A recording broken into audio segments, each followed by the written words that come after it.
नमस्कार दोस्तों, आध्यात्म चैनल में आप सभी का स्वागत है। दोस्तों, छठ पूजा की आप सभी को बहुत बहुत शुभकामनाएं। आज छठ पूजा है।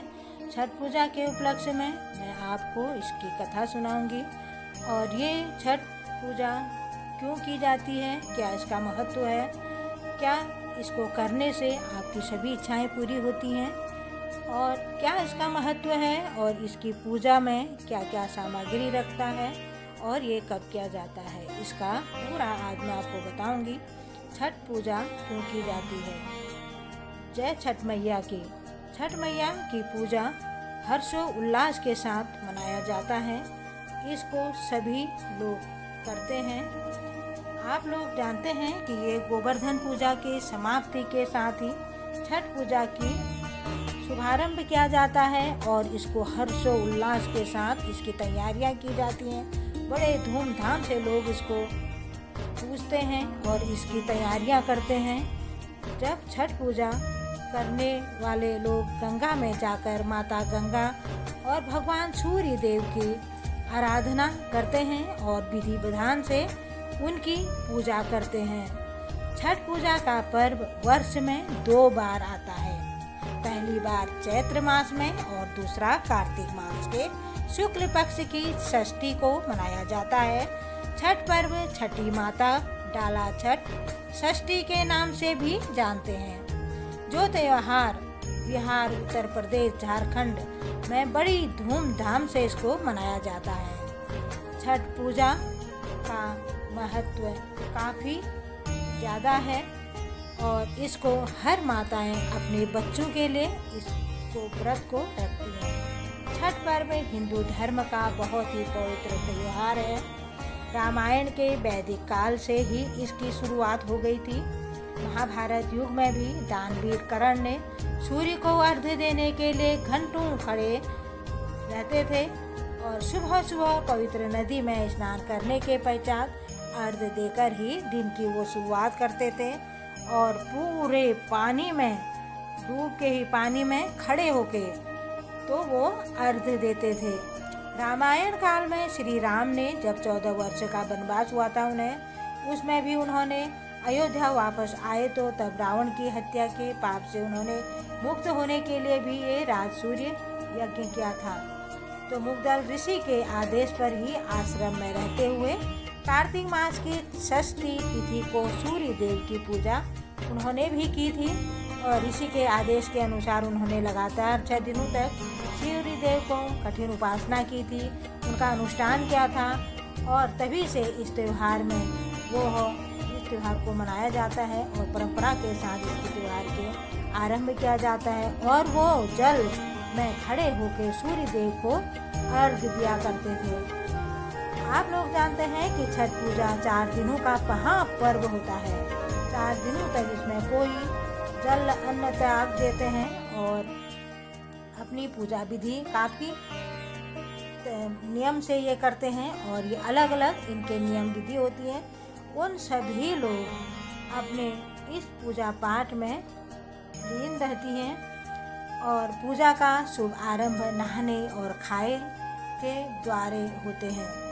जब इस दिन सभी महिलाएं सुबह उठकर घर की साफ सफाई करते हैं और उसके बाद वो अच्छी तरह से नहाना धोना अपना स्नान करते हैं, पवित्र होती हैं, अच्छे कपड़े पहनते हैं, सुंदर सुंदर कपड़े, नए नए कपड़े पहनते हैं और फिर वो अपने घर में पूजा करती हैं और अपने नाक के नीचे से ही ऊपर तक पूरी मांग तक टीका करती हैं और फिर वो अपने घर में भात, दाल, साग और सब्जी, कद्दू की सब्जी बनाते हैं, स्वादिष्ट व्यंजन बनाते हैं और उनको सबसे पहले माता छठ मैया को अर्पित करते हैं। उसके बाद व्रत करने वाली महिलाएं उसे खाती हैं। इसके बाद ही वो सभी लोगों में प्रसाद के रूप में उसको वितरित भी करती हैं, सबको बांट देती हैं और सबको इस प्रसाद का बहुत ही महत्व होता है।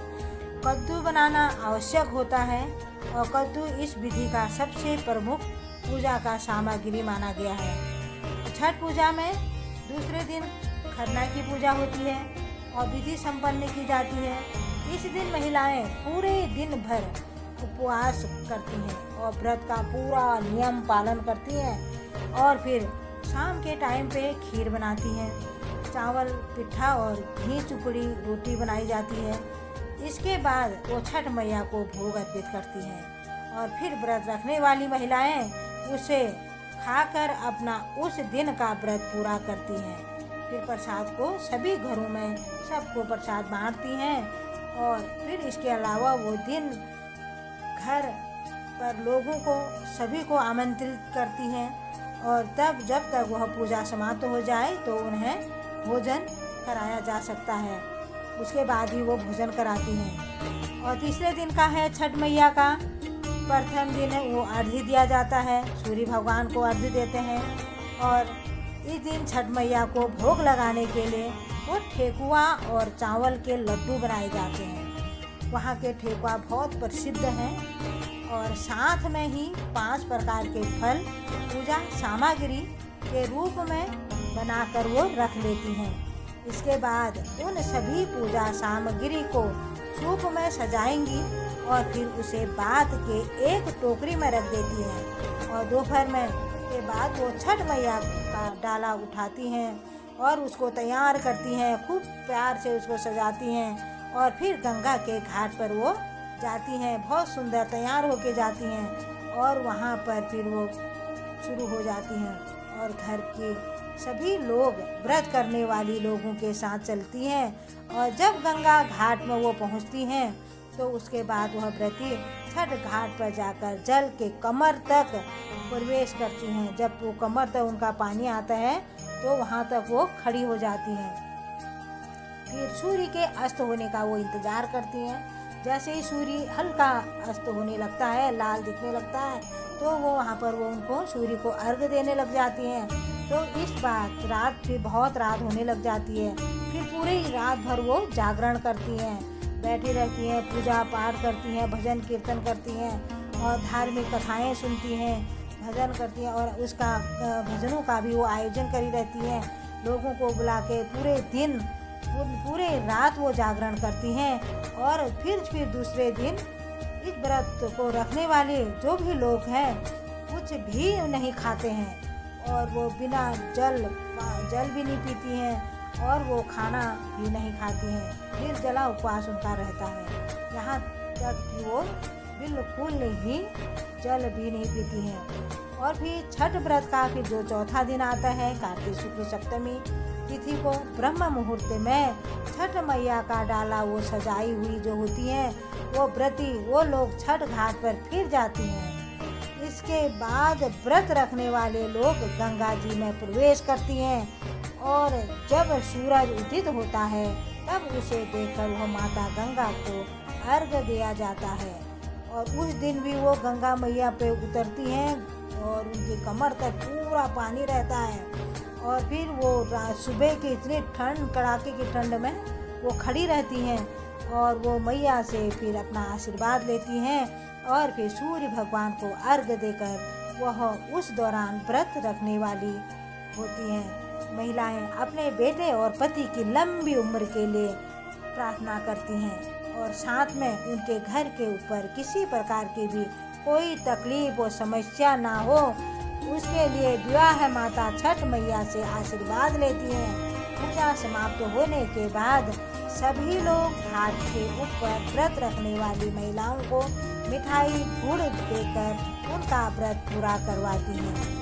उगते हुए सूर्य को व्रती अर्घ्य देती हैं। इसके अलावा व्रती लोग गुनगुना दूध पीकर व्रत को समाप्त करती हैं और व्रती 36 घंटे से कुछ भी खाए पिए नहीं होती हैं। ऐसे में कुछ भी खाने से गला छिल जाने का भय रहता है, इसलिए पहले दूध पीकर गले को तर कर लिया जाता है।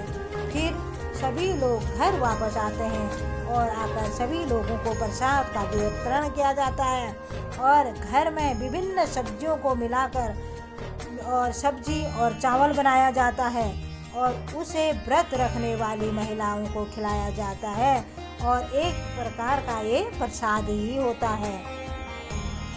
जब छठ पूजा तैयार भारत में, जो उत्तर भारत में विश्वेश्वर का बिहार और उत्तर प्रदेश में ही ये हर्षोल्लास धूमधाम के साथ ये मनाया जाता है। और सभी महिलाएं, आपको उस दिन सारी महिलाएं ही दिखती हैं। पूरे घाट में वो महिलाएं व्रत करती हैं, पूजा करती हैं। बहुत धूमधाम से इस व्रत को मनाया जाता है। छठ मैया हर किसी की मनोकामना को पूर्ण करे, सबकी इच्छा पूरी करे, सबके घर में खुशहाली लाए। छठ मैया की जय। धन्यवाद।